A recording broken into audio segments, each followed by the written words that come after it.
Right, we are live. Hey guys, how's it going? Welcome back to the Kiwi Lads channel. We are here for the Vancouver Sevens semi-finals. The first one, Spain versus Argentina. For Argentina's road to this final, or the semi at least, they have beaten quite a few strong sides, including the French twice, which is a massive win in the Los Pumas book. Whereas for Spain, they've really pulled together, having a close game with the Fijians where they went to golden point. Of course, at the moment, of the four sides through to the semis, we have seen three of which in that first equal position. But looking through at the starting lineup, first of all, for the Spanish, it will be Juan Ramos. Manu Moreno, he is back, as well as Paul Plan. Now, they were two men who weren't really too active in the first day of the Sevens. They are now back, ready to go here. Joseph Ceres, Alejandro Laforga, Jeremy Trevithick, and Eduardo Lopez, the last man in the starting side. For the Argentines, it is Santiago Mari, Luciano Gonzalez, Matteo Graziano, Marcos Mendieta, Joaquin Palandini, Matthias Azatzuk, and Santiago Alvarez. He is in there as well. The winner of this contest will go on to the final to face the winner of South Africa versus Fiji. So it's going to be a big one no matter what.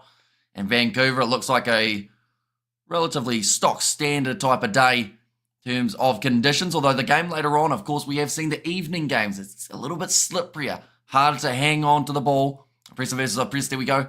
Says Sebastian, and also we get the Hamish back, and also Vamos Los Pumas, says Ruth, and Spain to win Argentina this round, says Leon. In the last few head-to-heads, we have been seeing victories for Argentina. Now, Spain are one of those sides, though, that have been able to cause upsets against a lot of the top sides on the Seven circuit, but one side that they do seem to really not quite be able to work out is this Argentine team. And they have got a huge amount of talent, having Luciano Gonzalez as well as Marcos Mendieta in those starting lineups. Of course, in Perth, we did see the men's Argentina side get the victory. In Dubai, it was Fiji, and then in Cape Town, it was South Africa. So all three winners are also in the top four. And the only one who hasn't been able to get a win out of these semi-finalists is, of course, the Spanish. Argentina have been superb. Think they can do the business, says Ruth. And there as well, and go Argentina, says Antoinette. But yeah, we have got this game. And then, of course, straight after, we are going to be covering the matchup between Fiji and South Africa. In the women's side of things, we are also going to be doing Australia versus New Zealand. That is the second semi-final, the first of which is actually Japan versus Fiji. Fiji having a massive win over the Brazilians in the quarterfinal. And that New Zealand versus Australia game, normally a final, we are seeing it a little bit earlier on here. But this one, they are just showing the cup draw. Of course, the loser of this game will face the loser of the next contest between Fiji and South Africa. So either way, two massive games that are taking place later on today. We're both going to be covered on the channel. But in terms of a score prediction, it would be easy to think that once again, Spain have had their big game in the quarters. It's happened time and time again, unfortunately. But the thing is, it hasn't happened that often because these guys are still young in their Sevens playoff career, I guess you could say. It took a long time to even be in the running, yet they've found themselves in finals. They've found themselves in the semis, and they're currently ranked third. Morning, Hamish in the Kiwi Lads chat. Welcome in, mate. Hope you are doing extremely well. Argentina have been superb. Think they can do the business. And hey, Sebastian, how's your day going? And Vamos, Argentina, says Mikhail, the last five head-to-heads. Last time, Argentina were able to win it 40 points to 5. So the Spanish, of course, will want it to be far from that result if they want any chance of making it to the final. But I'm excited for these matches. I'm still completely full of energy after getting up early for that Six Nations fixture. A 97-point game between France and Italy. Showing some of the great costumes that are around the place. There are plenty of them in the stands. And that is one thing that is always so unique about the Sevens, is the amount of dress-up that you see across the days. The two sides just now making their way out of the tunnel, and we are going to be ready to go here for the semi-final. Thank you very much indeed, says Sebastian. Trying to enjoy the remainder of it with some quality rugby. Hope you're well too, says Sebastian.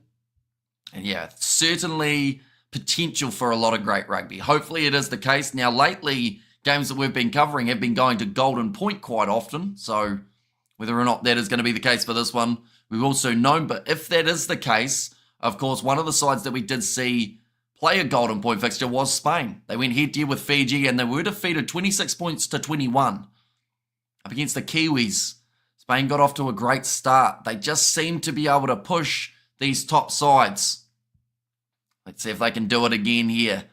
They are going to be kicking off the ball from left to right for this first of two semi-finals. The next one kicking off in around 22 minutes' time.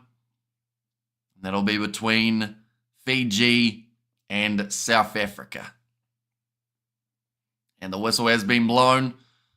We are now underway for the semi-finals of the Vancouver Sevens. Spain, I want to try and get some early possession, and they haven't quite been able to do so. Manu Moreno slapping it back, but Azud Suk has managed to regather for the Argentines, who are under immense pressure from the Spanish, who look to turn it into a rolling maul. It looks like the maul is going to be called, and it is a scrum feed now for the Spanish. So pretty much the ruling there, if another man joins that maul, it then, well, another man, if he joins that tackle, it becomes the maul, and then from there, the attacking side has to use it. If they can't get it out, it is then the scrum feed for the defensive side. And doing well and getting ready for work in 2 hours. Hope the weekend good so far for Mr. Amish, says JD. I'll be honest, I've got more of a voice than I thought I would. It's starting to get a little bit iffy. So by the final, it might be a little bit non-existent. Hopefully there's still something left in the voice box though. But Argentina, they will now have to defend. Spain are sitting about 30 meters out from the line. Loose ball. Joseph Ceres. That's going to be a tackle off the ball. So the penalty does go the way of Spain. I don't think there's much that Alvarez can argue about there. The man didn't even have the ball when he dragged him down. There's a repeat of the Cup semi-final in Perth. Argentina won that one 40 points to 7 is the stat that has just popped up on the screen. So, of course, very different to some of the other form that we've seen from the Spanish side, which is why it's so confusing. And it probably is for Spanish supporters as well. They do so well. They win their big games. They push Fiji. And then it comes to these matches up against someone like an Argentina, and somehow they lose by a big margin. And everyone gets confused. It's a little bit similar for the Brazilian women's side, how they beat Australia, then get beaten by Fiji by about 40 points in their playoff game. But now Paul Pla going on the outside out to La Forga, who will cut back inwards. Going to be tackled well by Tobias Wade. Slows down the momentum for the Spanish. Spain for the win. Ola, says JD. Now passed on the outside. Doesn't find Joseph Ceres. Instead does go into touch. What I wouldn't give to be in Sydney, or to be Sydney right now. I've grown tired of the cold of the north, says Sebastian. Yeah, because you guys are still not really cranking up in the temperatures, are you? And probably won't be for the next little while, but hopefully you get a little bit of warmth at some stage. Hopefully you got a big old jumper on. And hi everyone, torn between these two, but I'll go with Spain, says Lilia B. Now Argentina ready for this line-out throw. Palandini gets it in. Good contest, although playing the man in the year, I think that was against the Spanish. That's going to be a knock-on too. In fact, no, they'll go back for the line-out. Lifting pod dragged down. Okay, number 6, Santiago Alvarez is now getting warned by AJ Achams. He said, stop screaming at me. And it's something that these guys don't seem to pick up on is when the ref starts talking to you like that, the last thing you want to do is talk back. Because if you annoy a referee, you're just asking for trouble. In fairness, it's not even that cold, but it's windy as hell. Some serious chilly gusts, says Sebastian. You know, cold wind's never fun, is it? Hi, Lilia. Vamos, amigos, Pumas, says Roof there. Now Palandini ready to throw this ball in for the Argentines. Sitting about 32 meters out from the line. We have yet to see Marcos Manero or Luciano Gonzalez with the ball in hand, but that's about to change. Attack and run from Gonzalez. Makes an extra 15 post-contact meters. Alvarez goes off to the right-hand side. Graziano tried to sneak through. Mari goes to Alvarez, running straight at Paul Pla. Couple meters out now for Argentina from the try line. Mari. Oh, is that going to be a deliberate knockdown from the Spain side? I don't think it is, and it's actually going to be a turnover and a penalty to the Spanish, and that will be a massive confidence booster. Early on in the contest, the last thing you want to do is look like you're going to be uncompetitive in those breakdowns. And Spain, throughout their whole tournament, they always have been one of those sides that just get stuck in. Now kicking this one into touch, or at least trying to. Yep, very good kick. Hits the halfway flag. Makes it pretty easy to know where this line-out's going to be from. Alvarez, we're just going to see the replay there. Yeah, it just ends up with the hand just getting slapped away a little bit, or at least Mari not able to fully control that ball at the back. It does lead to the turnover. Now Juan Ramos, ready to throw this ball in, nicely claimed by Manu Moreno. It is great to see him back. And that Spanish kid did not play in the last contest, or one of the last contests up against the Fijians. Don't think he played in the quarterfinal up against New Zealand either. La Forga with a bit of a slip. It's happened all day, every day of this competition. Unfortunately, both sides still getting used to the 4G turf. La Forga, loose ball, kicked forward by Palandini. It's going to be a foot race. Luciano Gonzalez grubbers it forward again. Oh, he's dropped it, but was he pushed? They're going to be checking this one. Is the turf better today? Not so slippery. It's still pretty bad. But the thing that makes the difference is the fact that this is kind of early morning, or not early morning, but kind of lunchtime-ish game. So it means that it's nowhere near as slippery as later on in the evening. Right, the time's going to be off now. They're going to check this. Does he get pushed? I think he misread the bounce there, Gonzalez. Yes, there are hands on him, but I don't think it made a massive difference, and I think they've made the right decision there in that call of a 22 dropout. And Gonzalez, Ramos, another Spanish combo. Says Roof. Hello from Ireland, says Bad Drake. Welcome in, mate. Hope you are doing extremely well. AJ Jacobs having a bit of a conversation with some of the Spanish players again. Going to be kicked off short. Argentina going up for that. I don't know how much Moneta had eyes for the ball, but Manu Moreno offloads it back, and it's gone into the hands of... Oh, what a shot that is for Manteca. This is happening that quickly that we can't even get the names out at this point. Spain, though, managed to get themselves the turnover and the breakdown. Ramos with the ball on the outside. This is a big chance for the Spanish pole player. Down the wing, tries to step through, and he's wrestled down by Mari. 7 meters out. Counter ruck from Los Pumas. Graziano takes on 2. Penalty goes the way of Argentina. 7 was offside, so that is against Paul Pla, actually the man who had the first initial run. Can I watch this game for free? Unfortunately, there are limited options in terms of watching for free, but if you go onto the World Rugby Sevens website, your best bet will be, there's a where to watch section, and it will tell you what your options are depending on where you are. Disney Plus for certain regions of the world have got this, but I'm not sure, of course, whereabouts you are, so I don't know if that's an option.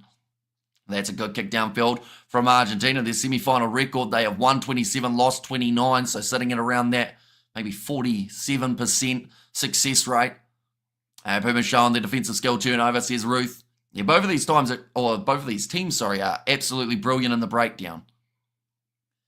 On our throw for Palandini, just taking a little bit of extra time here. Not rushing anything, goes to the front to Messias Azuzuk, and that did not work for Los Pumas. I'm not sure what the tactic was, but it has certainly backfired. We have got Lucas in the chat. Welcome back, mate. It is great to have you here again. Currently 0-0 between these two sides, and the first half has pretty much come to a close. Juan Ramos with the last Spanish line out. Now ready to throw this one in. It's going to be nicely taken. Thank you very much, Sebastian. That is actually very helpful, because I know that me explaining it probably didn't make a lot of sense. Now loose ball, Paul Pla offloads it up to Juan Ramos down the short side. Oh, there was a bit of obstruction there from the Spanish defense. And now offloads, Manteca can't bring it in, and it's going to go into touch. And that's going to make a halftime. Moneta's not happy about it. He felt like they were being obstructed as they chased after that. But now we head into the second half, and neither of these sides have been able to score. This is drastic improvement compared to what we saw last game in terms of these two sides playing. We are, like I mentioned, Argentina bringing up the 40 points and Spain just scoring once. In this one, neither of these sides have got through. And intense, says Mikhail. That's a perfect way of describing this first 7 minutes. Both of these sides have a chance. And, you know, it honestly could come down to one moment. Whoever can get that line break, get that interception, steal the ball in the breakdown, win the penalty, all of these factors will come into play for the second 7 minutes of the Vancouver Sevens semi-final. And then, just to add a little bit more drama, we've got another game just around the corner, and it's going to be Fiji versus South Africa. Two sides that have been champions this season already. Will be certainly a must-see, but two sides with decent benches here for the Spanish. They've got Coscuela, Valencias. Those guys have all had starting minutes throughout this competition. For the Argentines, they've got the big man Jermaine Schultz, Tobias Wade, Augustin Fraha, Elizalde. The names go on, and one of those guys could be the difference maker, the lone try scorer, the impact for this game. And what halftime already no score. Yeah, it absolutely flew by. One of the smoothest halves that we have had. Because, yeah, neither of these sides able to bust through. Probably the best way of saying it. They got close. Argentina, extremely close to scoring till the penalty was won by the Spanish. Same can be said about Spain, close to scoring, but Argentina got the steal back. But in 11 minutes' time, it's going to be Fiji versus South Africa. And that will be an incredibly important game 2. But now, second half just about to get underway. And it will be Tobias Wade to kick this ball off. I will mention, if we are tied at the end of this period of 7 minutes, we go to golden point, split back or slap back by Argentina. It's bounced off Pole Pla. And now it is going to be the scrum feed. Are you doing the women's semi-final 2? Says, what ups? We are doing one of the 2 semi-finals. We are going to be doing the one between New Zealand and Australia, just because of how closely together all these games are. I'm going to need a little bit of time just to be able to talk about Fiji, South Africa, and in terms of the setups of what live streams are taking place. But it's going to be Fiji, Japan in that first semi. We'll, of course, let you know who wins that for that second one. But yeah, great performances so far from the Japanese and Fiji to be up till this stage.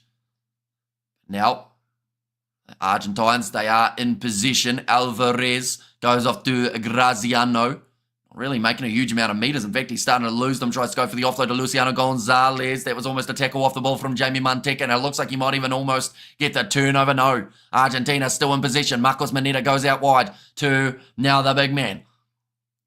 Graziano does make a couple extra. Oh, Spain, I thought that was going to be the steal. But now 6 minutes remaining. Luciano Gonzalez tries to step, dragged down by La Forga. Offloads to Alvarez.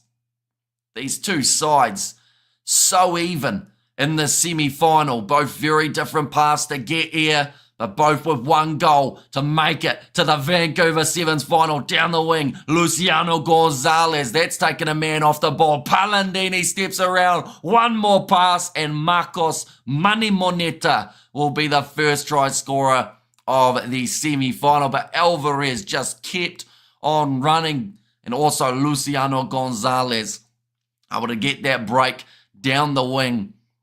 And we have got I see the whole All Blacks fans are calling for wholesale changes in the Sevens, but I don't see massive alarm bells really from a South African. Your view on it as a Kiwi? I think that unfortunately they've just lacked a little bit of consistency.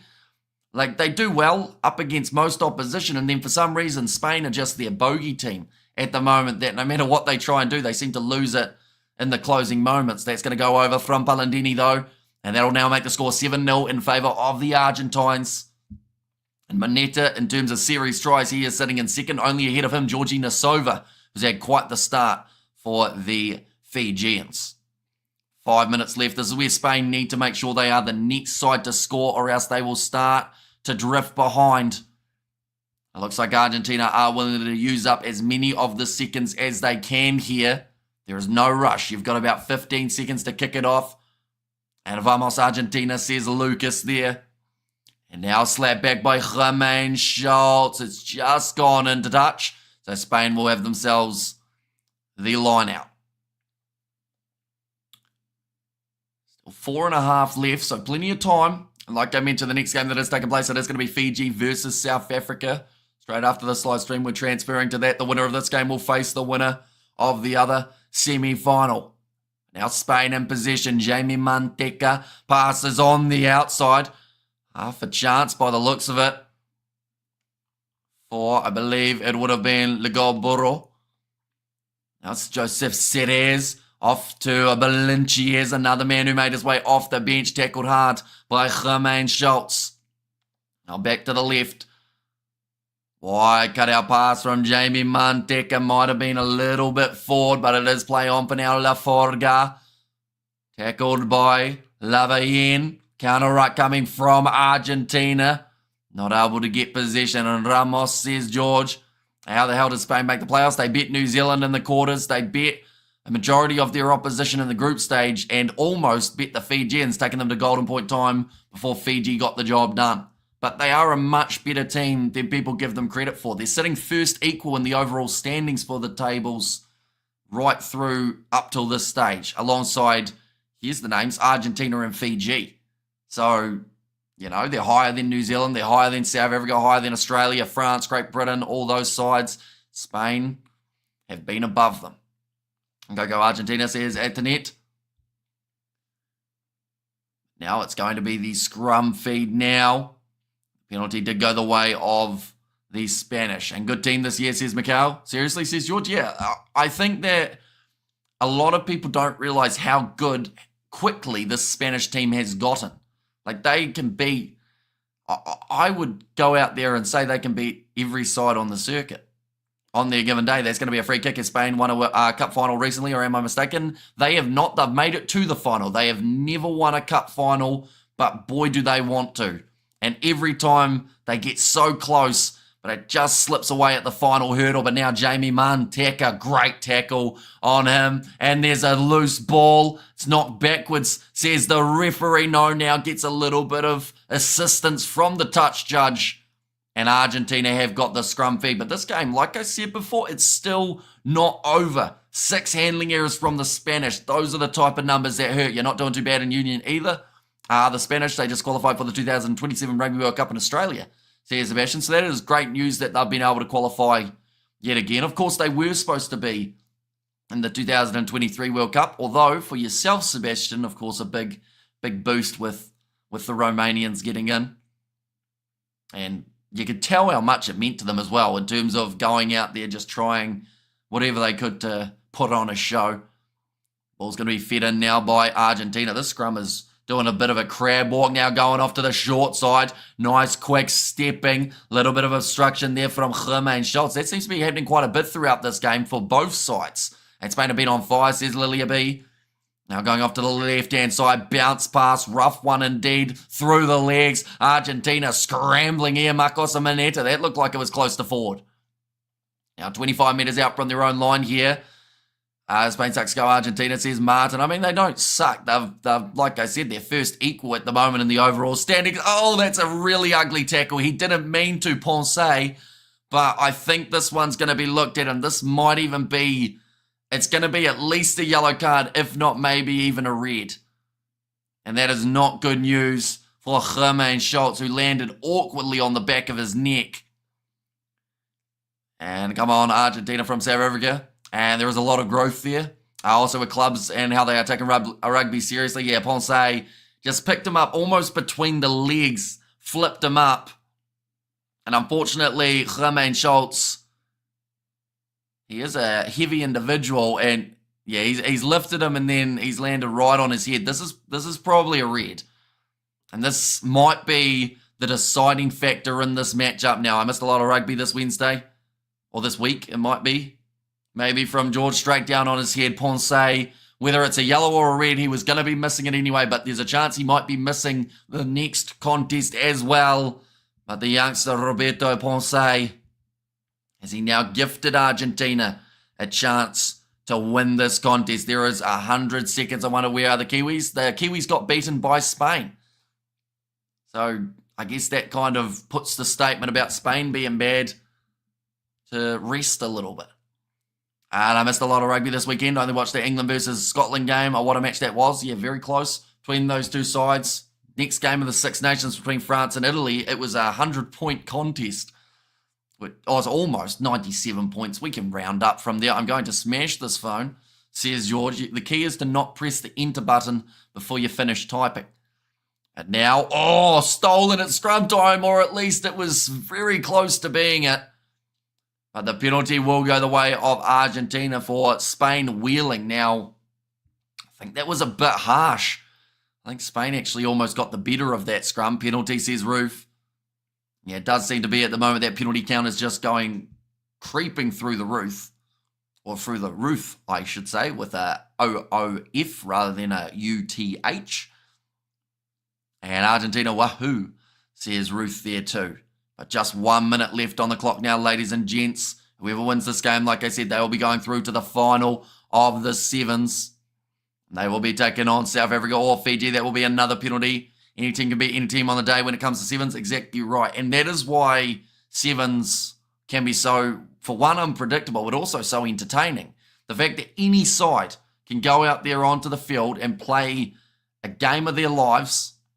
I mean, we saw it for the tournament not too long ago. Uruguay beat New Zealand and Fiji, two of the most decorated sides in Sevens rugby history. And Uruguay, a side that some people don't even really know about, beat them both. I've also been busy with work while it happened to South Africa. See Sakabula, they are through to the semi-final. The next one, kicking off in only a few minutes. That will be up against the Fijians. Now line out throw for Argentina. They've got 5 seconds left on the clock. All they need to do is retain this line out. I've been told to get it in. Azutsuk does so. And now that's the siren. He will wait. He's running into touch. That's not allowed, is it? Okay. That is one of those rules that it used to not be allowed for you to run the ball out. You had to kick it out instead. But the end score, 7-0 for Argentina. So they will be through to the final. And now the next game, we will learn who they will be facing. But nonetheless, thank you all very much for tuning in. I will see you all for the next one, which is the other semi-final.